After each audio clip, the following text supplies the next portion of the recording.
Hello friends, నేను మీ బాంబే భారతక్కను. ముంబైలో street స్టైల్లో తయారు చేసే పావుబాజీ. కామెంట్స్లో రమణ అనే అతను అక్క ముంబై స్టైల్లో పావుబాజీ చూపించండి అక్క అని అడిగాడు. అందుకే ఇలా చూపిస్తున్నాను. మరి ఎలా తయారు చేద్దామో చూద్దాం రండి. ముంబైలో చాట్ ఐటమ్స్ చాలా బాగుంటాయి. వడపావ్, సమోసా పావ్, దాబేలి, పావుబాజీ, మిసల్ పావ్, ఉసల్ పావ్, రగడా ప్యాటీస్, పానీపూరి. మీరు ముంబైకి వచ్చినప్పుడు తప్పకుండా తినండి, చాలా బాగుంటాయి. కాలీఫ్లవర్ ముక్కలు 1 కప్, తొక్క తీసిన ఆలుగడ్డలు 2 కప్స్, పచ్చి బఠానీలు పావు కప్, 1 ఇంచ్ బీట్రూట్, కారం 1 table spoon, pav bhaji masala powder 2 table spoons, పసుపు 1/2 టేబుల్ స్పూన్. ఒక కుక్కర్ తీసుకొని అందులో 1 కప్పు కాలీఫ్లవర్ ముక్కలు, ఆలుగడ్డకు పైనుండి తొక్కు తీసి వేసుకొని చిన్న చిన్న ముక్కలుగా కట్ చేసుకొని 2 కప్పుల వరకు వేసుకోండి. 1 ఇంచ్ బీట్రూట్ ముక్క వేసుకోండి. ఇది వేసుకోవడం వల్ల పావుబాజీకి మంచి కలర్ వస్తుంది. షాప్ వాళ్ళు అయితే కలర్ వేస్తారు. పావు కప్పు నానబెట్టిన బఠానీలు వేసుకోండి, లేదా మీ దగ్గర ఫ్రోజన్ బఠానీలు ఉన్న వేసుకోండి. ఇలా వేసుకున్న తర్వాత ఇందులో 1/2 గ్లాస్ నీళ్లు పోసి 1 టేబుల్ స్పూన్ ఉప్పు వేసుకొని మూత మూసి వెయిట్ పెట్టుకోండి. గ్యాస్ ఆన్ చేసుకొని కుక్కర్ను పెట్టుకోండి. కుక్కర్కి 4 విజిల్స్ వచ్చిన తర్వాత గ్యాస్ ఆఫ్ చేసుకోండి. కుక్కర్కున్న ఆవిరంతా పోయిన తర్వాత మూత తీసి చూద్దాం. చూడండి ఎంత బాగా ఉడికాయో అన్నీ. ఇప్పుడు పావుబాజీ స్మాషర్తో దీన్నంతా ఇలా స్మాష్ చేసుకోండి.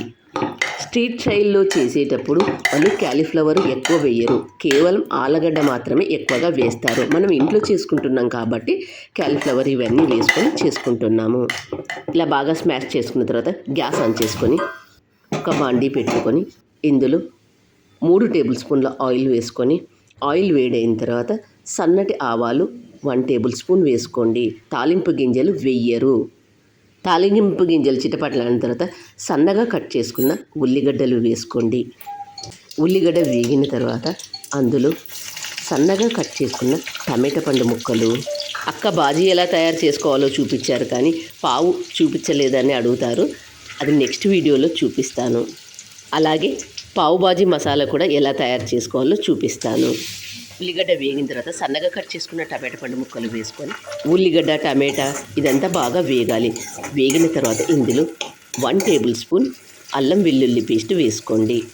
అల్లం వెల్లుల్లిలో ఉండే పచ్చి వాసన పోయేంత వరకు బాగా వేయించుకోండి, లేదంటే కూర అంతా పచ్చి వాసన వస్తుంది. అల్లం వెల్లుల్లి పేస్ట్ బాగా వేగిన తర్వాత ఇప్పుడు ఇందులో పసుపు, కారం 1 టేబుల్ స్పూన్ లేదా మీరు తినే కారాన్ని బట్టి వేసుకోండి. Pav bhaji masala powder 2 table spoons. ఇవన్నీ వేసుకున్న తర్వాత 1 నిమిషం పాటు బాగా వేయించుకోండి. ఇలా బాగా వేయించుకున్న తర్వాత ఇప్పుడు ఇందులో ముందుగా మనం ఉడికించి పక్కన పెట్టుకున్న దాన్ని ఇందులో వేసుకోండి. ఆలుగడ్డలు, కాలీఫ్లవరు, బఠానీలు వీటన్నింటిని ఉడికించి పక్కన పెట్టుకున్నాం కదా, అది ఇందులో వేసుకోండి. వేసుకొని అంతా ఒకసారి బాగా కలుపుకోండి. అంతా బాగా కలుపుకున్న తర్వాత ఒక 2 నిమిషాల పాటు బాగా వేయించుకోండి. ఇందులో పావు గ్లాస్ వేడి నీళ్ళు పోసుకోండి. కూర చాలా తిక్కుగా అనిపిస్తుంది కాబట్టి కొద్దిగా వేడి నీళ్ళు పోసుకోండి. చూడండి, ఉడికించుకునేటప్పుడు చిన్న బీట్రూట్ ముక్క వేయడం వల్ల కూర కలర్ చూడండి ఎంత మంచి కలర్లో వచ్చిందో. బీట్రూట్ ముక్క వేసుకోవడం స్కిప్ చేయవద్దు. పావుబాజీ కలర్ చూడండి ఎంత బాగుందో. ఇలా మంచి కలర్ రావాలి అంటే చిన్న బీట్రూట్ ముక్క ఖచ్చితంగా వేసుకోండి.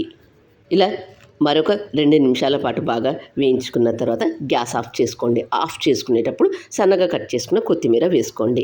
సర్వ్ చేసుకునేటప్పుడు సన్నగా కట్ చేసుకున్న ఉల్లిగడ్డలు, ఒక నిమ్మకాయ, పావులు వేడి చేసి ఇలా సర్వ్ చేసుకొని తినండి, ఎంతో బాగుంటుంది. బాజీలో పైన కొద్దిగా బటర్ వేసుకొని తినండి, చాలా బాగుంటుంది. మీరు కూడా తప్పక ట్రై చేయండి. మరి మీకు ఎలా వచ్చిందో నాకు కామెంట్ చేసి చెప్పండి. నా ఛానల్ కొత్తగా చూసేవాళ్ళు సబ్స్క్రైబ్ చేసుకోండి. నెక్స్ట్ వీడియోలో పావు ఎలా తయారు చేసుకోవాలి, అలాగే పావుబాజీ మసాలా ఎలా తయారు చేసుకోవాలో చూపిస్తాను. పావు చేసుకుని తినేటప్పుడు కూరలు సన్నగా కట్ చేసుకున్న ఉల్లిగడ్డలు, నిమ్మకాయ పిండుకొని పావు తీసుకొని తింటే ఎంతో బాగుంటుంది. మీరు కూడా తప్పక ట్రై చేయండి. మరి మీకు ఎలా వచ్చిందో నాకు కామెంట్ చేసి చెప్పండి. నా ఛానల్ కొత్తగా చూసేవాళ్ళు సబ్స్క్రైబ్ చేసుకోండి. మరొక కొత్త రెసిపీతో మీ ముందుకు వస్తాను. నా వీడియో నచ్చినట్లయితే ఒక లైక్ వేసుకోండి. మీరు ఇచ్చే ఆ లైకే మాకు ఎంతో ప్రోత్సాహాన్ని ఇస్తుంది. Thank you for watching.